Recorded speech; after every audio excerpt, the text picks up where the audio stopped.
Hey everyone, this is Mike Andes, and you're listening to the Business Bootcamp podcast. Today we're going to be talking about when you should quit, when you should stop trying to run your business, when you should stop taking risks in your business, and when you should go do something else. Maybe that's get a job, maybe it's go start another business, but when should you stop the plunge that your business is in and the downward spiral, and when should you quit? Before we get into today's show though, a big thank you to Gusto. It's our sponsor for today's show. If you haven't already, go to gusto.com/bootcamp.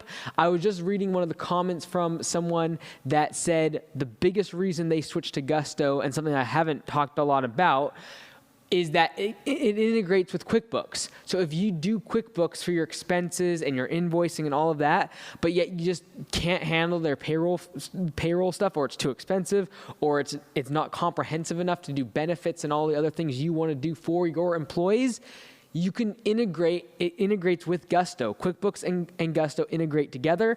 And so I'd highly recommend you check out gusto.com/bootcamp, try out the 90-day trial, integrate with QuickBooks if that's what you use, and see what it can do for you, your business, and your employees. And thank you to the gentleman that brought that to my attention about the integration, that was the key for his business and for switching to Gusto. So today's question is actually coming from Small Business Owners of America, the Facebook group that I've started for all industries, and really that we can learn from each other's industries, their problems, mistakes, etc. It's a private group, and I probably only accept about 1 in 3 people that ask to join, because a lot of people who try to join Facebook groups are spammers, or they're part of 450 other groups. I'm not letting them into the group. You have to be a small business owner. The thing I'm looking for really quickly is like if it's in your bio, if it's in your feed really quick. So like these are legitimate questions. You're not going to get spammed by being in this group. There's only a couple questions or a couple comments every week, but they're really valuable, like the one I'm going to read today. So join the Small Business Owners of America Facebook group. In brackets, you'll see Business Bootcamp, so you just recognize it's me, and you'll see a picture of me on there. There's only like 60 or 70 people in there, which makes it a really nice, tight group, and really, really good content. So check that out. That's where this question's coming from, and it's from Tyler Van Salvig, and I hope I pronounced that all right. But let's go ahead and read this question. It's a little bit long, but it's super good, and I wanted to cover it today. Tyler asks, I got a question I've been thinking about. Most of the time as a business owner, entrepreneur, or just human being, we focus on staying in business or just plain winning, but don't talk much, or I haven't researched enough, about when the business is not doing great and have to start thinking about exiting the market. I guess the question would be, what markers would need to be apparent to start taking steps to exit the market? What would we need to be focused or aware of to be self-aware that the business is not doing good and makes more sense to close than go further into debt? As business owners, we want to push through, grind, produce a better outcome, and get through. But I believe at some point it may not work out, and so just thinking of ways to think ahead of if and when that time comes as to make the right decision. This is a pretty loaded question. I'm not sure if all questions are relevant. Just know the topic is relevant and wanting to be aware and getting thoughts on this. I'm thinking this is a difficult question to gauge as well, especially if you have quite a few employees that rely on the business for money and work. Bonus question, if you're needing to exit a market, maybe some helpful tips to be looking ahead for entering another market. Any past experience input is welcome here too. Thanks. So that's from Tyler Van Salvig. So thank you, Tyler, for writing in your question. I'm going to go through this question. I don't have any notes, but I'm pretty fired up about this topic, so I figured I could just go into this podcast and share my thoughts kind of raw. So first thing that actually jumps out to me is the last thing that was mentioned. So Tyler was asking, like, what are some of the helpful tips to be looking ahead for entering another market? Now, Tyler, throughout this question, you talk about exiting a market, looking to go into another market. I'm going to assume you mean another business. I'm going to assume that you're not meaning just like moving, like in terms of like moving demographically to a different geographical location. I'm going to assume when you say that you're moving out of the market that you are closing down the business. And I'm going to assume that when you say you're looking, you want helpful tips to be looking ahead for entering another market, I'm going to assume you're talking about entering another business, okay? So that raises red flags for me. And the reason that I come to this conclusion is that when someone is on a sinking ship and they've been running their business poorly or it's been going down, a lot of times we get this notion that joining a different business, starting another company, getting involved in a different industry is going to somehow fix all of our problems. And the reason I say that I've found this the past few years, because as I've done Business Bootcamp podcasts especially, the reason I keep doing, Business Bootcamp podcasts is not my industry, right? My industry is lawn care landscaping. The reason I continue to do Business Bootcamp, the reason I continue to do Small Business Owners of America on Facebook groups is because I have found that the laws of business, the rules of business are universal. There are very basic principles of finance, accounting, marketing, leadership. Those principles are literally universal. Doesn't matter what industry, doesn't matter which country, does not matter which type of size of business. There are certain principles in business that are universal. And the reason I can say that is because I've seen so many industries from Business Bootcamp podcasts. And that's why I continue to do it, is because it gives me a very good grounding of different industries and realizing the patterns, the issues, the problems that I face in my industry, the primary industry that I'm in, lawn care, landscaping, that those are the same problems. Hiring and labor is a massive issue in our industry right now, because the labor market is so tight. Well, guess what? It is in every market. Unemployment is super low. The economy is expanding. Even in professional jobs, it's very hard to find good people, very hard to pay them what they are worth. It's very hard to keep them, retain them, hire, find, all of those things in so many different industries, especially in the labor market. Yes, like other contractors, things like that, but it's universal. There's universal things to do with marketing and SEO and customer acquisition cost and analysis of certain financial key metrics that are completely universal. And so when I find someone that says, okay, I'm failing at this business and I'm going to jump to another business because it's a better industry, or it is doing, technologically it's on the upswing, or everyone's going towards it, or crypto's the next thing, or real estate is definitely a passive way of making money, whatever the thing they're jumping to, so oftentimes I find that they neglect to realize that the same problems, mistakes, failures, issues that they're having in their business, guess what? They come along with you, because the universal laws of business do not change across industries. They do not change against you moving to a different town. It does not matter the size of the business. There are certain laws of business that are in place, and if you go against them, you're going to fail regardless of what business you're in, regardless of how many people work under you, regardless of how much money you take home. There are certain laws of business that stand universal.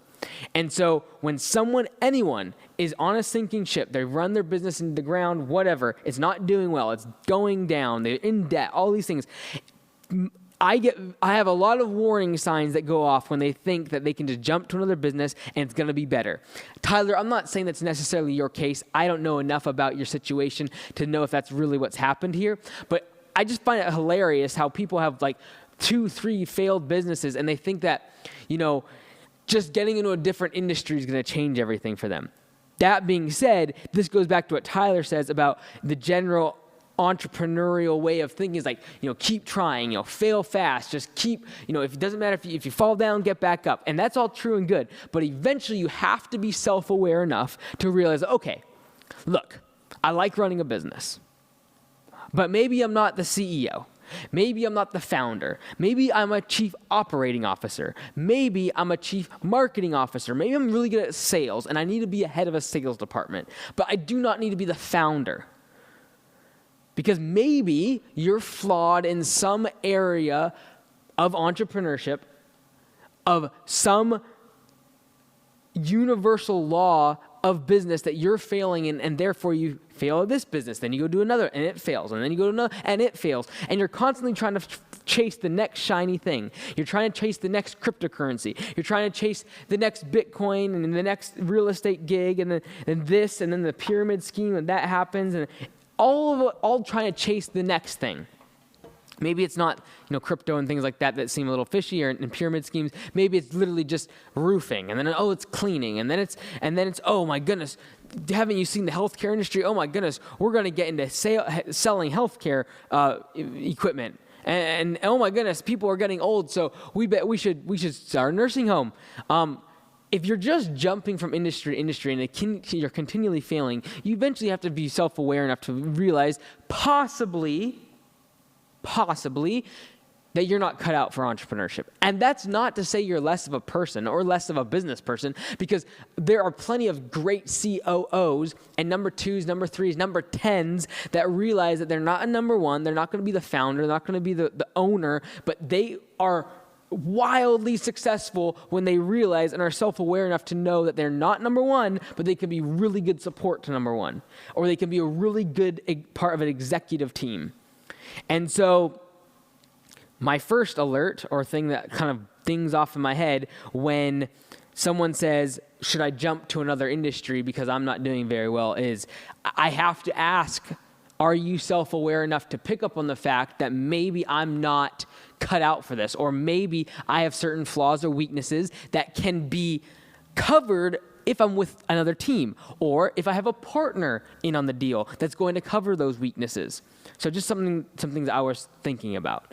But Tyler's kind of general thought is like, okay, so I'll read it. It says, I guess the question would be, what markers would need to be apparent to start taking steps to exit the market? Okay, so this is me, this is my opinion, and this is the way I would do things if I was in this scenario. I've never had to take a macro business loss. And I'm not saying that to toot my horn. I'm saying that to say I don't have a lot of years of experience. I don't have, decades of experience where I've lived through many recessions and had to witness or be a part of bankruptcy or a business failure. I've never had a macro business failure. Always little things that didn't work. I remember starting my personal most devastating business loss was when I started a skiing and snowboarding waxing company, posted an ad in the newspaper. This is like when I was 8, 7, something like that. No, I would have been 9 or something like that. Anyways, I thought it was going to be like the next biggest thing ever, right? Like when I was younger, I would sell food to the golfers. We delivered phone books, newspapers. We did all that before even getting into mowing lawns when I was 11. So when I started this snowboarding, you take the iron and you iron the snowboard and you scrape all the wax off and, you sharpen the edges and I thought this was going to be big, right? I'm like, okay, I've run the numbers. Okay, if there's 20,000 people in Whatcom County that all snowboard and I get 1% of the market, that's 200 people. And if they all give me $50, right? So I was running that kind of math, right? I was like, oh my goodness, I'm going to make millions of dollars. Well, that was probably my biggest failure for business. But there's been all sorts of little things, right? And so, we started Augusta Cleaning Services several years ago. It got a little bit of traction, but at the end of the day, I was like, look, there's not enough margin. I'm not going to be able to scale this as big. There's no differentiation between us. It's very difficult to find labor for that cheap because I can't pay them enough. Whereas with landscaping and things, I can have bigger equipment. I can have bigger trucks. It's more scalable. I can pay people more, so therefore I can find better people. So really interesting. So Augusta Cleaning Services, I probably wasted not very much money at all, maybe $10,000, $15,000 trying to do that. So it wasn't like a macro failure, right? I've never had one of those. So I can't speak from experience on those things, and I don't know exactly what I would do if I was in a scenario where literally I was gonna have to go into bankruptcy or I was in debt on a business. The full disclosure as I go into this question is I've never been there. I've never been there. And so I can't speak from personal experience, but I have talked to a lot of other business owners that are in the same spot. So Tyler asked, what markers would need to be apparent to start taking steps to exit the market? I said all that framework background on me is to say this. Me personally, if I was in this sort of scenario, my type of personality is not to take steps towards anything. My personality is jump towards whatever I need to do. So if I think I need to exit the market, and that is even a thought in my mind, it's going to be done. Like done tomorrow, done yesterday, right? Like I'm not going to be like, okay, what's the steps to doing that? Like what are the indicators? Like if I think for 1 minute that I'm too far gone and like, okay, I'm going to close this thing. Guess what? It's going to close tomorrow. Like, I'm not going to take steps towards rolling it down. Like, it would just close immediately because if I'm going to fail, I want to make it as fast as possible. And I'm not talking about like starting a business so that you can fail and learn. I'm not into that stuff. We're finding out with WeWork and Uber and these other Silicon Valley companies that sort of thing does not fly. Like, fail fast, like starting a business just to fail is ludicrous. But if you're going to fail, if you're going to go out of business and you know that's going to happen, just do it fast. Like, don't draw it out for 10 years. Don't try to obviously exhaust every resource to try to improve the business and turn it around. Like, yes, you should absolutely try to create systems, absolutely try to hire better people, absolutely cut costs, absolutely make more efficient, absolutely focus on sales and try to grow your way out of so many ways you can try to fix it. But let's assume all of that you've done and you just know that this is a lost cause. Maybe you realize you're not a founder and this is the wrong thing for you. Like, you need to go get a job. If I was in that scenario, I would try to make the business, I would try to make it as fast as possible. Tear the Band-Aid off. Don't do it step by step. Don't do it little by little. Don't try to ease out of it. Just do it fast. If you got to declare bankruptcy, go out, do it, you fell down, you made a big mistake, you made a foolish error in business, whatever. Get back up and keep going. Don't let it drag on. Don't go into bankruptcy and then take a year off and then complain and whine or feel bad for yourself. Take the loss, take the L and move on. There's plenty of sports dynasties that have had an entire year where they just absolutely miserably fail. The ones that become great and go on to win championships are the ones that, well, that's just 1 year. That's one L. That's one game. There's the incredible teams that all of a sudden, they've been winning, and then they lose the worst team. It's not the time to be oh my goodness, we're such idiots. We're such failures. Everything's lost. No, it's an L. It's one L. You keep going. It's a long season. If you're in the MLB, you're 160 games. If you're in the NFL, if you lose a game on week 8, guess what? It's 1 out of 16 games. You can still make the playoffs being 15-1 for crying out loud. You gotta be able to take an L, get back up, and face the next game and get a W.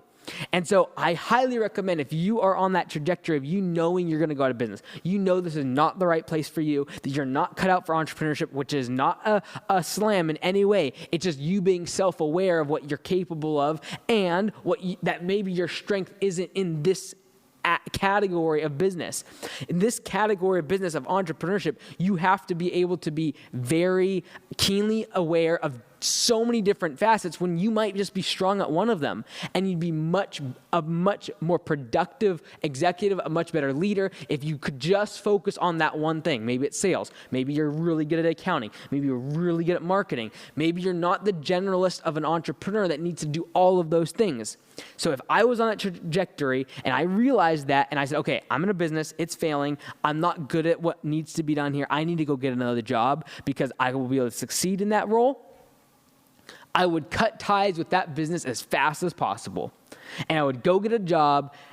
Actually, what I would do, if you have a family, I would go find the job, get the job offer, and then cut strings with my business immediately. If I got to declare bankruptcy, if I have to take a massive loss, if I have to, if I'm way into debt, just tear the Band-Aid off and move on. If you're aware, self-aware enough to know that this is not for you, that you're not, if that thought even crosses your mind, it might be a good time to start thinking about moving on to something else. And that might be a job. And a job might just be a stepping stone for you to get the learning that you need, the experience that you need, the resources that you need to then come back to the business world as an entrepreneur founder and have those skills filled in the spots that you had weaknesses in before. Maybe you're really just not good at sales.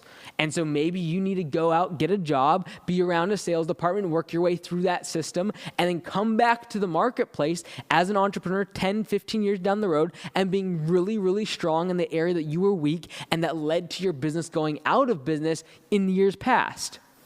So in terms of looking for steps to exit, what would be some of the markers? Like, I would just do it as fast as possible if you know it's coming. What would we need to be focused or aware of to be self-aware that the business is not doing good and makes more sense to close than go further into debt? So this is like a tough one because it's going to depend on your risk tolerance. It's going to depend on your industry, your growth pattern, what are your financials over the past 5 years? Like, are you still growing? Are you going down and you're losing revenue? So that's a tough one to just answer. Every single situation is going to be different. Because if I looked at WeWork right now, which by the way is having an absolute catastrophe was going to have an IPO, cancel the IPO. Their valuation went from $47 billion down to $8 billion within a matter of weeks. Their CEO has left and was paid a massive $1.7 billion golden parachute, and which made the employees absolutely furious, which rightfully so, because he had all sorts of issues. And anyways, WeWork is this big example I'm looking around. I highly recommend you look at them. I might do a podcast on WeWork. But what are the the thing about WeWork is that they literally were losing $1.6 billion last year on, I think it was like 3.2 or 3.6, don't quote me, billion dollars in revenue. So they literally were having $3.6 billion in revenue, losing $1.2 billion, losing that much money. So it's hard to be like, oh, well, if you're losing money, then you should quit. There's definitely value in WeWork, right? Obviously, it's still worth $8 billion. But,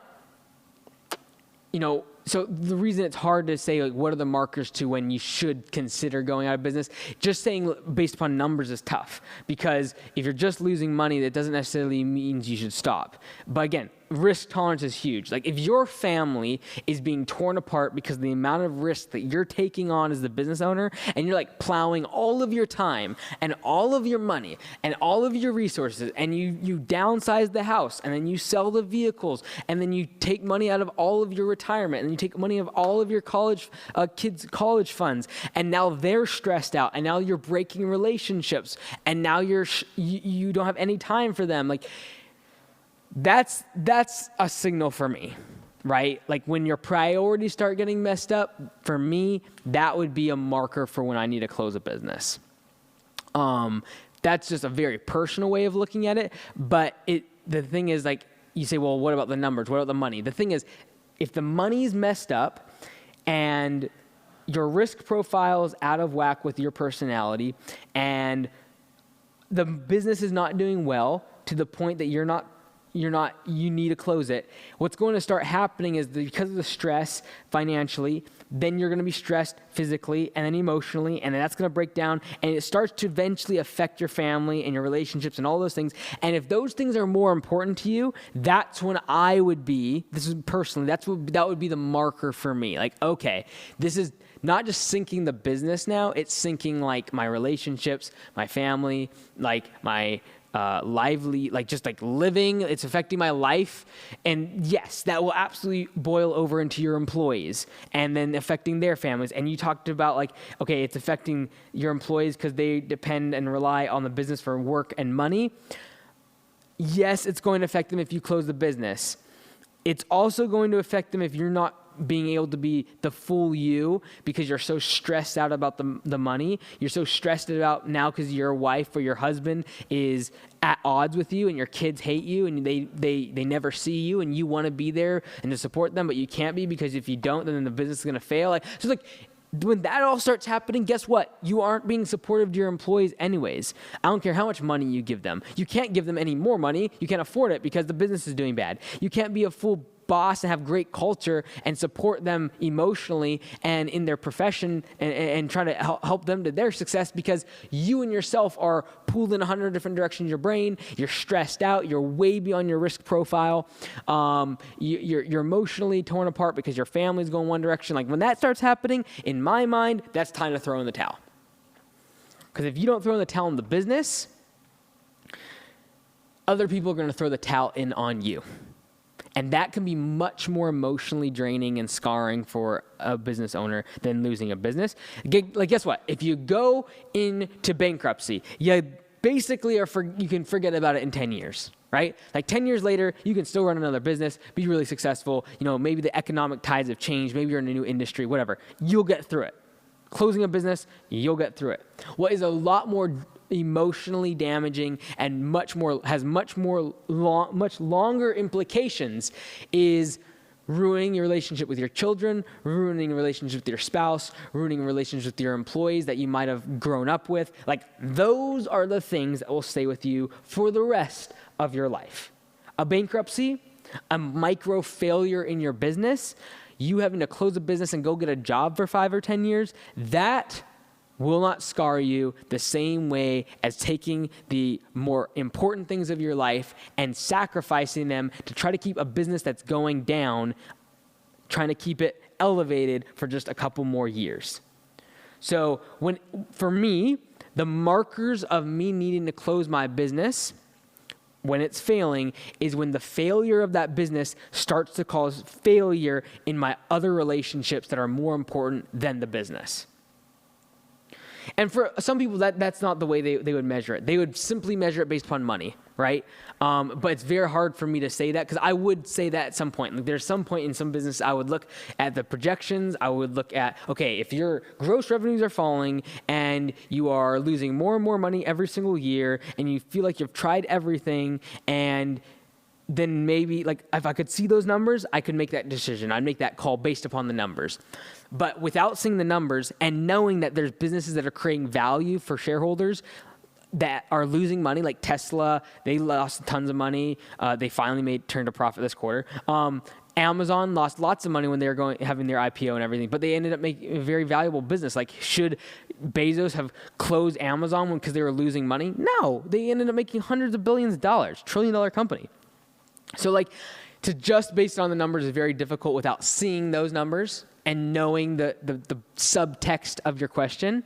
But for me personally, without seeing numbers, a lot of times I know that someone is, like, for instance, Bezos wasn't concerned because he knew that the growth of Amazon and where technology was going and what they were doing for customers far exceeded the negative numbers that they were seeing on the bottom line, right? And he knew that the interest of investors was going to supersede the need for cash. So he could sleep at night, right? If you can't sleep at night because you know that you are not your sales are declining and your profits are declining and your take-home profit is declining, and yet your costs are increasing and your turnover is increasing. Like, if you're losing sleep over that, then maybe it's time for you to close the business. And I talk a lot about grind and hustle and push through. And so I am an advocate and slightly guilty of the notion that Tyler is referencing of us as entrepreneurs, like, just go, get through it. Guess what? There's a time of being self-aware enough to know you need to quit. It's not easy. It takes a big pride hit for most people. That's the reason they keep going, honestly. They're too proud to quit. They're too proud to take the L. Like, guess what? The best athletes in history, they lost a game. And guess what? There was times in a game where they knew they were going to lose halfway through.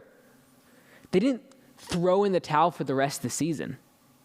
They just realized, okay, I'm going to take an L. I'm going to move on. Like, next week's another game. Tomorrow night, it's another game. It's another opportunity to shine. And they got to put that failure behind them. And so I'm a big advocate of micro losses, fail fast in the micro. Don't put your business out of business, but constantly be trying to innovate and realize that if you're going to fail, like learn from it fast and then move on. Just keep going. Like iteration, like minimal viable product, figure things out. Always trying to innovate and like realize that 4 out of 5 things are going to fail. But that fifth thing is going to be the thing that accounts for all the losses and doubles the business, right? And so I'm a big advocate of micro losses. Like, figure things out, innovate, test, experiment, try, test, fail. 4 out of 5 things aren't going to do well. That one thing makes all the difference, covers all the losses, plus doubles the business. Happens every time. Don't be complacent. Don't just play it safe all the time.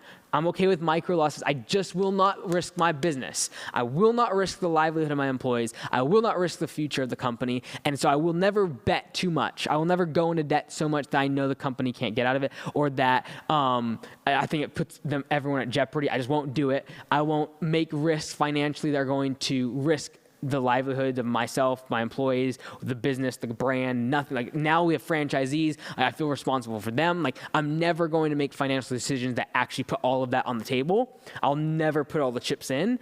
I'm always going to be playing. Like, I went in, put a little, did that work? That test? Okay, that worked. Bam, hit it. Go, 5, right? That 5th one out of the, 4 fails. Micro. Macro win accounts for all those 4 losses and more.